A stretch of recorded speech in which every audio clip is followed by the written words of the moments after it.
Hey, it's Jake Mace, the vegan athlete, and I'm in complete gardening mode today. It's 4 o'clock. I've been gardening since 3 a.m. today. This is the end of a 13-hour, I'm done, I'm fried. Right. I'm here with the master. This is Jay Barringer. Jay runs the Phoenix Fruit Growers Facebook page, which I think, especially for those in Arizona, is the best Facebook page for gardeners because of how much activity is on there. You're very active, you're always answering questions. Everybody's a community.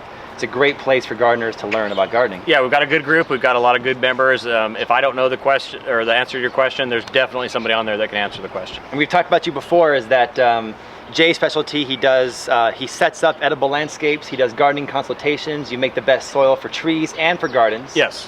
And they can get it from Seamus O'Leary or from you in East Mesa. Plus, you're kind of like a student of soil science. Yes. And you have about 1/8 of an acre of property, which you have over 350 edible fruit trees on it. Yes, fruit trees and bushes and plants and you name it. That's so many. Yes. Okay, but I have a Chico Zapote here that is flowering and putting off these little flowers, even though it's 105 degrees still.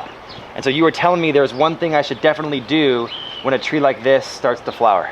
Yes, anytime you see a plant start to flower, and a really good plant for down here would be citrus, because people have a very common plant for down here is citrus. So like when your orange starts to flower. Yeah, when your orange starts to flower, or your lemon, make sure you hammer that thing with water during that time period. Why do you want to do that? For about a week, because what happens is if it's water stressed at all, the first thing that it's going to do is it's going to get rid of the fruit, the blooms, anything extra that would stress the plant out. In order to protect the trunk. To protect the trunk. So it's going to backfeed any additional water that it has left. It's going to feed it back to the trunk to keep the core of the plant alive. Maybe kind of like our body does in a frostbite situation, that frostbites the fingers. Exactly. The heart. Exactly. Your blood starts to flow back into your body and to protect the main units and the organs. Sure. While maybe giving up the digits. So when your citrus, when your sapote, when whatever you've got is flowering, feed it some water.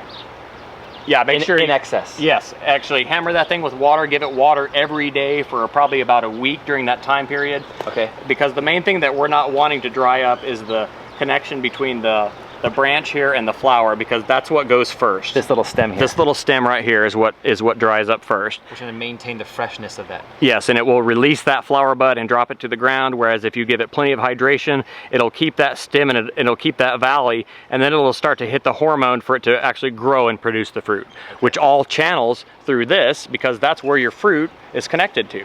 So this is a very, very important part of the plant. It's like an umbilical cord. Umbilical cord, exactly, for the fruit tree. So hammer with water right now, which is what we're doing. Yep. I've had this on for like 20 minutes. Yes, because we want to keep these blooms. We want it to set some of these blooms for sure, and then we want it to set some fruit.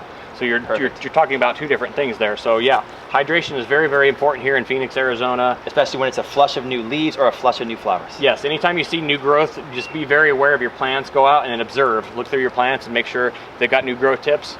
Give them water. And thanks for this quick tip today, for your expertise for coming over here. I don't always get you over to my yard, but it's great to have you over. Yep. Having a gardening master come over and give me some tips. Yep. And you can click on the screen right here to click on another video we did with Jay where we did kind of some medical work on an apricot tree. Yes, exactly. We helped to bring it back to life, and you are about building the soil. Yes. Using organic methods. Organic methods, yep.